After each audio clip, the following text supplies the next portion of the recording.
ಈ ದಿನ ಬೆಂಡೆಕಾಯಿ ಗೊಜ್ಜು ಮಾಡ್ತಾಯಿದ್ದೀನಿ. ಅದು ಯಾವ ಥರ ಮಾಡೋದು ಅಂತ ತೋರಿಸ್ಕೊಡ್ತೀನಿ. ಮೊದಲು ಅದಕ್ಕೆ ಬೇಕಾಗಿರುವಂತಹ ಪದಾರ್ಥಗಳೇನೇನು ಅಂತ ತೋರಿಸ್ತಿದ್ದೀನಿ.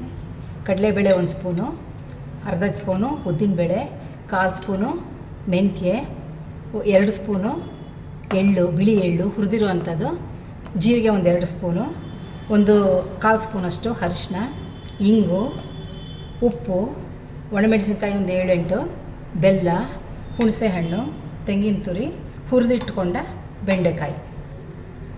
ಇವಿಷ್ಟೂ ಬೇಕಾಗಿರುವಂತಹ ಪದಾರ್ಥಗಳು. ಮೊದಲನೇದಾಗಿ ನಾವು ಕಡಲೆಬೇಳೆ ಹುರ್ಕೋತಾ ಇದ್ದೀವಿ.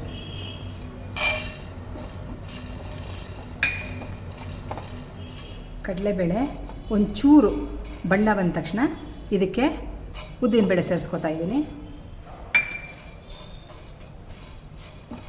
ನೆಕ್ಸ್ಟು ಮೆಂತ್ಯ ಹಾಕ್ಕೋತಾ ಇದ್ದೀನಿ. ನೆಕ್ಸ್ಟ್ ಇದಕ್ಕೆ ಜೀರಿಗೆ 2 ಸ್ಪೂನ್ ಹಾಕ್ಕೋತಾ ಇದ್ದೀನಿ.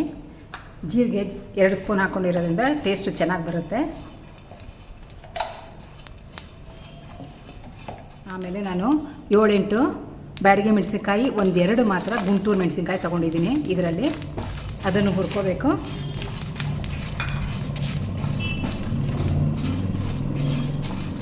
ನೋಡಿ, ಈ ಥರ ಚಟಪಟ ಅಂದಮೇಲೆ ಹೇಗಿದ್ದರೂ ನಾನು ಇದನ್ನು ಬಿಳಿ ಎಳ್ಳನ್ನು ಹುರಿದಿಟ್ಕೊಂಡಿದ್ದೀನಿ. ಅದರಿಂದ ಇದನ್ನು ಸುಮ್ಮನೆ ಬಿಸಿ ಮಾಡ್ತಾಯಿದ್ದೀನಿ ಅಷ್ಟೇ. ಇದು 3-4 ಸ್ಪೂನ್ ಹಾಕ್ಕೋತಾ ಇದ್ದೀನಿ.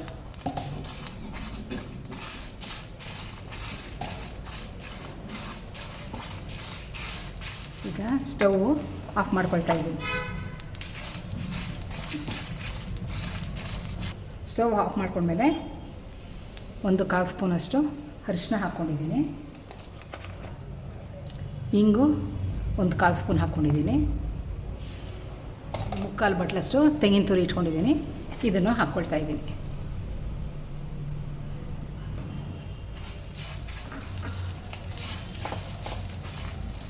ಈಗ ಇದಿಷ್ಟನ್ನು ಮಿಕ್ಸಿನಲ್ಲಿ ನುಣ್ಣಗೆ ರುಬ್ಕೋಬೇಕು. ಇಟ್ಕೊಂಡ ಪದಾರ್ಥಗಳನ್ನ ಈಗ ಮಿಕ್ಸಿ ಒಳಗೆ ಹಾಕೋತಾ ಇದ್ದೀನಿ. ಇದಕ್ಕೆ ಹುಣಸೆ ರಸ 1/4 ಬಟ್ಲು ಇಟ್ಕೊಂಡಿದ್ದೀನಿ.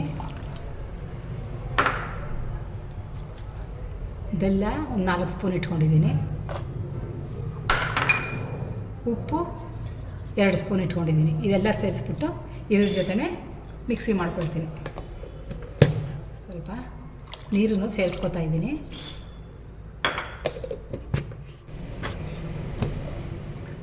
ನೋಡಿ, ಈ ಥರ ನುಣ್ಣಗೆ ರುಬ್ಕೋಬೇಕು. ಈ ಹದಕ್ಕೆ ಮಾಡಿಕೊಂಡ್ರೆ ಸರಿ ಹೋಗುತ್ತೆ. ಈಗ ಒಂದು ಬಾಣಲಿಗೆ 4-5 ಸ್ಪೂನು ಎಣ್ಣೆ ಹಾಕ್ಕೋಬೇಕು. ಎಣ್ಣೆ ಕಾಯ್ತಿದ್ದಂಗೆ ಸಾಸಿವೆ ಹಾಕ್ತಿದ್ದೀನಿ. ಸಾಸಿವೆ ಚಿಟಪಟ ಅಂತಿದ್ದಂಗೆ ಸ್ವಲ್ಪ ಇಂಗು, ಆಮೇಲೆ ಕರಿಬೇವು ಹಾಕಿದ್ಮೇಲೆ ನಾವು ರುಬ್ಬಿರುವಂತಹ ಮಸಾಲೆನ ಇದ್ರ ಜೊತೆಗೆ ಸೇರಿಸ್ಬೇಕು. ರುಬ್ಬಿರುವ ಮಿಶ್ರಣ ಹಾಕ್ಕೊಂಡು ಈ ಥರ 1-2 ನಿಮಿಷ ಎಣ್ಣೆಯಲ್ಲಿ ಬೇರೆಯೋ ಥರ ಕಲಿಸ್ಕೋಬೇಕು.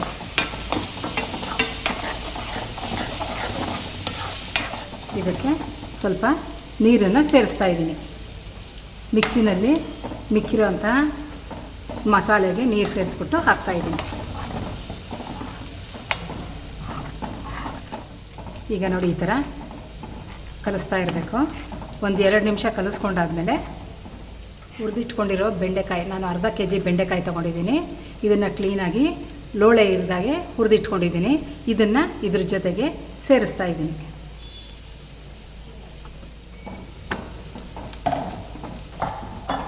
ಇದೊಂದು 5 ನಿಮಿಷ ಇದಕ್ಕೆಲ್ಲ ಉಪ್ಪು ಹುಳಿ ಖಾರ ಎಲ್ಲ ಬಿಟ್ಕೋಬೇಕು. ಬೆಂಡೆಕಾಯಿಗೆ 5 ನಿಮಿಷದವರೆಗೂ ಇದನ್ನು ಕುದಿಸ್ಬೇಕು. ನೋಡಿ, 5 ನಿಮಿಷ ಆಯಿತು. ಚೆನ್ನಾಗಿ ಉಪ್ಪು ಹುಳಿ ಖಾರ ಎಲ್ಲ ಈ ಬೆಂಡೆಕಾಯಿ ಗೊಜ್ಜಿಗೆ ಅಂಟ್ಕೊಂಡಿದೆ. ನೋಡಿ, ಈ ಥರ ಆಗಿದೆ.